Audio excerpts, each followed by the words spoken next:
important thing. But first off, I want to ask you, how are you doing during this time of being at home? One of the things that I did was I decided to cut my hair. Can you tell that there's this huge chunk, and I'm one of those people where when I get on a live stream, I start like messing with my hair, going, wait a minute, it looks uneven. There's something wonky with it. I had this really long strand here right before I started. Like, I don't know if you can tell, it's right here. And it's not that I haven't tried to trim my hair before or cut my hair or layer my hair before, but this time it went a little haywire. I have cut my son's hair while we have been at home as well because he was like, it's just getting too long. And my question to you is, let me know below. Hey, Catherine, let me know below. Is there something that you've tried at home for the first time that you haven't ever done before? How did that turn out? Because that is actually a great segue into what we want to talk about today, which is the 5 mistakes that first-time authors make that keep their books small and unprofitable, and how you can avoid these mistakes as well, right? First-time mistake. There's a definite chunk. And I am trying to grow my hair like I was trying to grow it out, and it got all these split ends. So I chopped that off, and I kept chopping it off, and I just wasn't getting chopped enough. And so I really chunked off. It was like this much hair. And yeah, the layering kind of went haywire. So I'd love to know in the comments what it is that you've done for the first time since you have been at home. You know, there are so many people that have reached out to me and said, you know what, Vickie, I feel like now is the time that I want to write my book. And I know that it's not that we have more time now, because if you have kids at home, if your spouse or partner is at home with you, maybe it feels like you're walking through muddy waters and a bunch of muck, and it feels like there are so many more things to do, even though you're home all day long. Let me know if that sounds like you. Oh, and by the way, if you want to get the show notes or the transcription to our live stream today, just type into the comments the word recap, and you will get a messenger message with the instructions on how you can get those show notes. Okay, I'm calling them show notes, but they're really the transcription and the highlights to what we're talking about today, so that you can be here and pay attention and be present and ask your questions. All right, so when people say to me, I really want to write my book right, I really want to make sure it's impactful, I want this to be meaningful. So many of my clients have said to me, you know, Vickie, if I can help just one person, it will be so worth it. And I'm always like, take a stand for the and. You can change and transform one person, and you can transform so many more lives. But you need to make sure that these first-time author mistakes don't plague you and keep your book being small. Because you know what? I really do love to take a stand for people playing it big. When my clients say to me, you know what, Vickie, you're the only one that's ever believed in me. It's true that it's not fake. Like, I'm not putting on airs. It's true that I truly believe in them. I truly believe that you can have and do and be and whatever, everything and anything that you want. You just need to go for it, okay? So the first mistake that I want to talk about is not knowing whether you are an author or an author entrepreneur. And yes, I kind of coined those terms. So an author is somebody like James Patterson or J.K. Rowling, usually a fiction author who writes books, and books are their thing. Like, it is their product. That is the only thing they're selling. That is their livelihood. That is an author. An author entrepreneur is somebody who is an entrepreneur first and an author second. Like, their business is another business, but the book is helping them to gain more credibility, get more clients, get their message out there, share their story. And they're using this book as a marketing tool and something that they're going to use to leverage, to use to get readers and turn those readers into clients. So see how they're different? An author is going to go out and promote sales of their book, an author. An author entrepreneur promotes the sales of their book so that, get this, here's the key, that reader is going to want to continue the experience that they had inside the book into their programs, products, or services. You want that reader to self-select and say, yes, I want more help, and then you have more to offer them. And that is the difference, because it is in the upsell, it's in the leveraging of that book. And a lot of times when people write their book for the first time, they don't think far enough into the future about what they want that book to do and what role it plays in their business. They're just thinking, let me get this stinking thing out of my head. Let me just get my words on paper. We'll worry about all the rest of that later. And that's a big mistake. You have to think about the future first so that you can actually aim towards that thing. Otherwise, you're aiming at nothing and you're just going to have a book. All right. So that's mistake number one. Mistake number two is thinking that your book is a sort of brain dump, that you have to put every last word, every last thought, every last thing that you've ever learned in your entire life from the time that you were born into one book.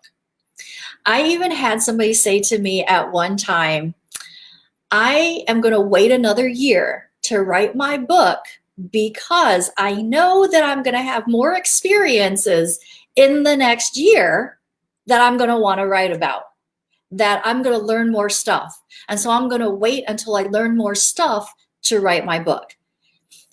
And as I say that, you can probably hear where the logic is a little flawed in that, where, wait a minute, if I just continue to wait every year, I'm going to grow and mature and find more things and have more self-development and have more stories and more situations that I can tell people about. But if we wait until then, we're going to be waiting until like the second before we die to put this book together. And to that, I always say, look, if you really do end up having the urge to write about these things that come after the book you're writing now, just write another book, you know? I always say that people who want to write books have a calling to write that book, and that calling does not go away until that book is out. It is going to tug at you and tug at you and tug at you. And you know enough right now, you are expert enough right now in what you have to say and what your experiences are and what you can share with the world to transform people's lives and help them during their times of need, to write a book right now. You don't need to be more. You don't need to be more famous. You don't need to have more followers. You don't need to have more experiences. You have exactly what you need right now to put a book together. Now, if you feel like you need to brain dump on a bunch of different things, I would suggest that you write more than one book, or you write a series of books, or you write smaller books with different topics, okay? So like I, for one, could write about cooking. I love cooking, love food, love all that stuff. I could write about books, which I have. I could write about parenting, which I probably wouldn't want to write about, but I could. Yeah, interracial and a blended family. Like I could talk about those topics and the struggles and how we navigated that, but none of that connects to my actual business. So this kind of goes back to number one, right? So this brain dump is not what we want to have in your book. You need to have a specific topic aligned to your business that you can share stories, expertise, connection, case studies, seeding, like all the stuff. I have a formula, it's called the 5 S's that we won't get into today, maybe for a different day, that you need to put inside your book that makes it super juicy and makes it an experience. Okay, so book is not a brain dump. Number 3, thinking that your memoir is all you need to put in the book. Okay, now, if you know me, you know that I am the storytelling queen. I am all about stories. I believe stories create real connections. I know that when I've shared my story, people have been inspired. It resonates with people. This is the thing. Your story is what is going to help people choose you over somebody else who's doing the same exact thing that you are. It's that heart tie that they're going to get. So I am all about stories, but your memoir is not going to cut it. Your memoir is a story about you. And the perspective is all about you. And when you tell stories that are engaging and that are transformational and that help people, those stories may be about you, but they're really about them. You get what I'm putting down here? That story needs to come from a place where you're sharing from your heart, but then you're also sharing how that applies to somebody else, because that's when people are going to start talking about your story with their friends. And 80% of books are sold on a referral basis. Memoir is interesting. Memoir is great. And probably your friends and family are like, oh my gosh, you have such an amazing story. You've done so many things in your life. It's so interesting. And guess why they think it's interesting? Because they already know you.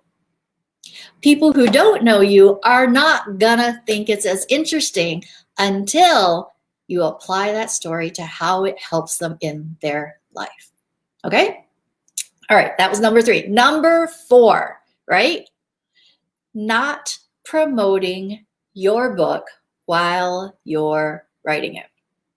Now, I know that a lot of times writing a book feels like a huge, monstrous, sometimes overwhelming, time-consuming task that you feel like all you can do is just write. The idea of actually marketing while you're writing it feels like it's just another thing for you to do, and maybe you can just forego it for now. And I'm telling you what, this is a huge mistake. Now, if you know my other framework called FAME, the FAME formula for legendary impact, which I'll go through real quick right now, the F in FAME, because it's an acronym, is about growing your following, which is the marketing piece that you need to use while you're writing your book, or else you're not going to have anybody to sell that book to. There's not going to be any interest. When you think about movies, right? Star Wars, or like I love Wonder Woman, and I know that it's supposed to come out June the 5th. I'm hoping that it will still come out June the 5th. They market and they tell us about those movies way in advance, right? So you need to do the same thing with your book to grow your following. Then A is the authoring, M is multiplying, E is elevating. And when you have all those pieces together, this is where your book is fully supported, like a 3-legged stool, having the F for following, the A for multiplying, E for elevating, and the A for authoring, right? Multiplying, I know you guys are like, what is she talking about? Multiplying is creating your book funnel to get consistent sales, turning your book into the course, multiplying your moolah by using your book. E is elevating, for using that bestseller title or the author title to leverage and open doors and get more features, maybe podcast interviews, media, speaking gigs, everything there that's going to help elevate your brand, your voice, your story, your book, right? And when those, I wish I would have brought down my little 3D stool my son made me. But anyways, the book is on the top, and then these 3 legs of the stool are underneath. It's very supportive, very secure. If you don't have one of them, the book falls over. Like if you don't have the F for following, you're not promoting your book while you write it, when you launch it, and continually after you launch it, your book's going to fall over. So that stool falls over, it flops over, right? So make sure that you have a plan and a strategy to market that book from the time you start writing it, or even before. I tell people they can start talking about the book before they even write their first chapter, and even before they have a title, right? You can start talking about this book. All right, and then the 5th thing that we want to talk about, the 5th mistake, is thinking that your book is the project, right?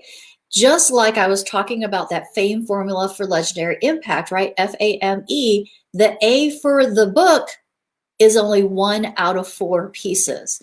And a lot of people, again, when they're talking about their book or thinking about their book, they're like, oh my gosh, it's such a huge task. I just want to get through this part of it. And they end up thinking that the book itself is the project, where the book is a piece of the project. You get what I'm saying? Because the project really is, when you're in business, what is it about? It is about creating that community, creating the raving fans, so that when you put out offers, there are people who are eager, willing, able, excited to buy those offers, right? We're in business. We want to help people. Yes, there's a philanthropic part of it, but we know all too well, especially during this time, that we also have to keep the lights on, pay the mortgage, the car, all of that stuff, buy food. I love food. We've been buying way too many cookies, just a side note on that. But anyways, thinking that the book is the project makes it just inherently smaller than it is. Your book has to have a bigger vision than, let me just write it, get it out of my head, make sure that it exists. Having your book exist is not going to do you any good, because I did that with my very first book. I thought, you know what? If I just write this and I know that people need it and I know it's got good content and I have a heart to help other people and blah, blah, blah, if it just exists on Amazon, or if I can sell it in online in a online retailer, then voila, it's going to go out and help people. I'm going to get a bunch of sales and life is going to be good. And that is not how it works. You have to have that whole entire bigger vision for what you want that book to do, not just for you, not just for the person, right? But for your business. And I'm always saying, the thing that we do in the pre-writing part of book writing is ask that question. How is this book going to change somebody's life? Like, why are you writing this book? And what does that mean for you, right? Your personal life, your business life, you need to know, because that again is something that you will be able to aim towards, so that you have something that you actually are doing with this book versus it, like I said, being the end goal, end project, right? Because the book again is not the project. It is part of a bigger plan in your business. And my most successful people have books that they use and they talk about everywhere. Everywhere. They're talking about the book, the contents of the book, what the book does for people. These are the people who are most successful. And here's a last thing that I want to talk about that isn't really a mistake, but something that I feel like people need to be aware of. And again, if you want to get the show notes, the highlights written out of this live stream, type in the word recap and you'll be sent a messenger message with instructions on how to get that, okay? One of the things that I've noticed with people, again, with the ones who are more successful, are the ones who really own their book, own their brilliance, own that with confidence. They know that there's something magical in that book. They know that they didn't go through their story just to leave it hidden in their heart. And they talk about their book almost like shouting it from the rooftops that they have this book, because they know that book is to help other people. And for those people out there who may feel like a fake or a fraud, or they're not good enough or not deserving or not worthy or whatever, sometimes we have to put some of those feelings aside, or all of those feelings aside, and make this book and what you're doing for other people. And it's more about them than it is about you, your comfort zone, your fears, whatever's coming up for you, right? Because in the big scheme of things, whatever we're afraid of, there's not going to be a point that all of a sudden it's not going to bother us. We're not going to worry about it. Quite honestly, every time I put a book out, I still feel like I'm going to be judged.